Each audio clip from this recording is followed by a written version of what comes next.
Tony Stark is one of the most popular and most loved super hero from the MCU। एक normal human जिसने खुद को इतना ज्यादा इम्प्रूव किया एज अ सुपर हीरो कि वो MCU के one of the most powerful super heroes में से एक बन गया। अपनी गलतियों को रियलाइज करना एंड उन्हें कंटिन्यूअसली इम्प्रूव करते रहना, हमने टोनी स्टार्क को MCU में ऐसा मल्टीपल टाइम्स करते हुए देखा है। एंड उसकी यही बात उसे unique and one of the greatest super heroes of all time में से एक बनाती है। एंड आज के इस वीडियो में हम टोनी स्टार्क के कुछ ऐसे ही मोमेंट्स के बारे में बात करने वाले हैं जिनसे हमें ये देखने को मिलता है that Tony Stark always learns from his mistakes. So now without wasting any more time, let's get into it. तो शुरू से शुरू करते हैं। Number 1, first Iron Man movie में टोनी स्टार्क को 10 रिंग्स के लोगों ने किडनैप किया था एंड अफगानिस्तान की एक केव में रखा था जहां पर उसे जेरिको मिसाइल क्रिएट करने के लिए कहा गया था। अगर टोनी स्टार्क वहां से नहीं निकल पाता तो ऑब्वियसली 10 रिंग्स के लोगों ने उसे उनका काम होने के बाद मार दिया होता एंड टोनी स्टार्क को कोई बचाने के लिए भी नहीं आने वाला था। That because no one knows कि टोनी स्टार्क कहाँ है एंड वो जिंदा है भी या नहीं। Because of this Tony Stark ने पीटर के स्पाइडरमैन सूट में एक ट्रैकर ऐड किया था जिससे वो पीटर की लोकेशन को ट्रैक कर सकता था। नंबर 2, तो अफगानिस्तान से बच के निकलने के बाद टोनी स्टार्क ने खुद के लिए एक compact and advance iron Man suit create करना शुरू कर दिया था। एंड जब सूट कंप्लीट हो गया था एंड उसे टेस्टिंग करते टाइम जब टोनी सूट के मैक्सिमम लिमिट्स को चेक कर रहा था, जिसके बाद टोनी स्टार्क ने अपने सूट में टाइटेनियम अलॉय ऐड किया था। एंड जब आयरन मॉन्गर अपने साइज एंड स्ट्रेंथ की वजह से आयरन मैन पर भारी पड़ रहा था, तब ओबेडिया स्टैन के सूट को डिफेंड करने के लिए टोनी ने वही ट्रिक को यूज किया था। उसे उसके सूट के मैक्सिमम हाइट तक लेकर गया था, जिसके बाद आयरन मॉन्गर सूट फ्रीज हो गया था जो ओबेडिया स्टैन को नहीं पता था। नंबर 3, आयरन मैन 2 मूवी में जब आइवान वांग को एज नोन एज व्हिप्लैश ने सिमिलर सूट क्रिएट किया था एज आयरन मैन, उसने अपने इलेक्ट्रिक व्हिप से टोनी के आयरन मैन सूट को बहुत ज्यादा डैमेज किया था। टोनी स्टार्क को मे भी रियलाइज हो चुका था कि उसे अपने सूट को अपग्रेड करने की जरूरत है। सो जब अवेंजर्स मूवी में थॉर ने सिमिलर अटैक किया था अपने लाइटनिंग से टोनी स्टार्क के सूट पर, सूट उस एनर्जी को एब्जॉर्ब कर लेता है एंड सूट की एनर्जी को इंक्रीज कर देता है, जिससे टोनी थॉर पर एक पावरफुल अटैक करता है। And also in the Avengers end game movie final battle में भी सिमिलरली टोनी थॉर को उसे अपने सूट को लाइटनिंग से हिट करने के लिए कहता है। So iron Man suit lightning के एनर्जी को एब्जॉर्ब करके या फिर कह सकते हैं कि उसे एक जगह पर कॉन्सेंट्रेट करके वो थैनोस पर पावरफुल अटैक कर सके। नंबर 4, तो तुम लोगों को याद ही होगा जब अवेंजर्स मूवी में चितोरी आर्मी सारे अवेंजर्स पर भारी पड़ रही थी एंड एट दैट पॉइंट सारे अवेंजर्स थक गए थे चितोरी आर्मी से लड़ते हुए एंड कुछ इंजर्ड भी हो गए थे। सो एट दैट टाइम चितोरी आर्मी को वन ब्लो से डिस्ट्रॉय करना बहुत ज्यादा इसेंशियल हो गया था। सो आयरन मैन एक मिसाइल को स्पेस पोर्टल की तरफ गाइड करता है, बट जैसा कि टोनी स्टार्क का सूट स्पेस में कंपैटिबल नहीं था, सो टोनी काइंड ऑफ अनकॉन्शियस होकर नीचे गिर रहा था। अगर हल्क और किसी और अवेंजर ने उसे नहीं बचाया होता तो obviously Tony Stark heavily injured हो जाता और मे बी वो मर भी सकता था।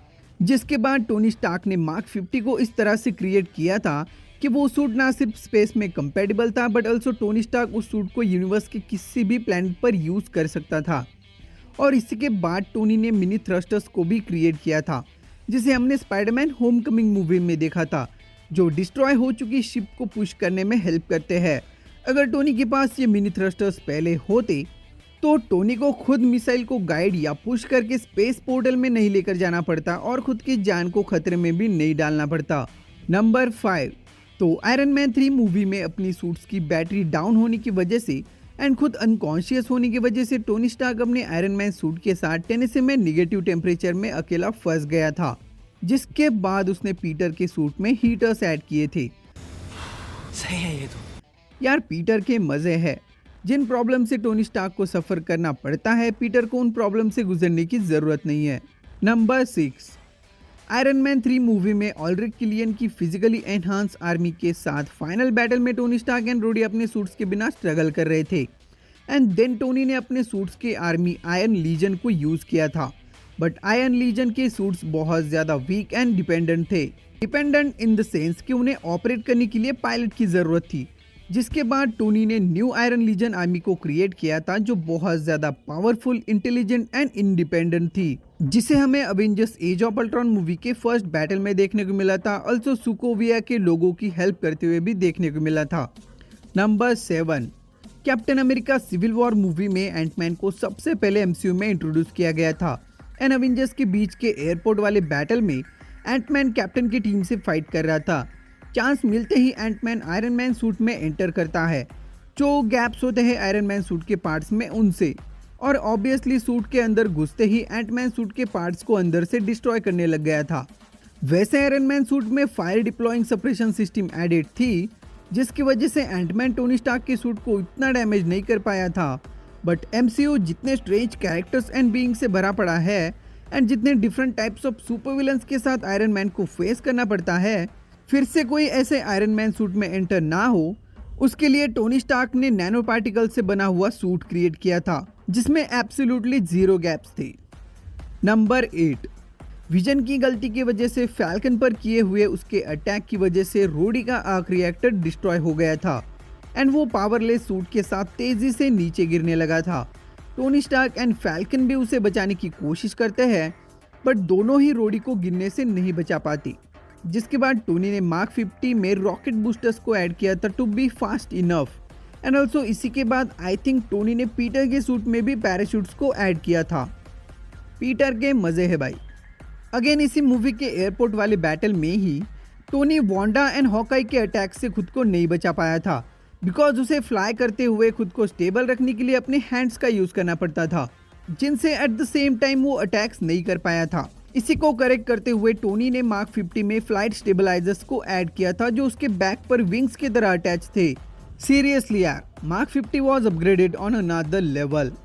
Number 9, again Captain America Civil War movie का फाइनल बैटल जो हुआ था Iron Man, Bucky and captain के बीच में, जिसमें कैप्टन आयरन मैन पर क्लोज कॉम्बैट फाइट में भारी पड़ा था, जिसके बाद टोनी ने अपने सूट्स में कुछ क्लोज कॉम्बैट वेपन्स को ऐड किया था, like battling ram and sword, जिसे हमने अवेंजर्स इन्फिनिटी वॉर में टाइटन प्लैनेट पर थैनोस के अगेंस्ट यूज करते हुए देखा था।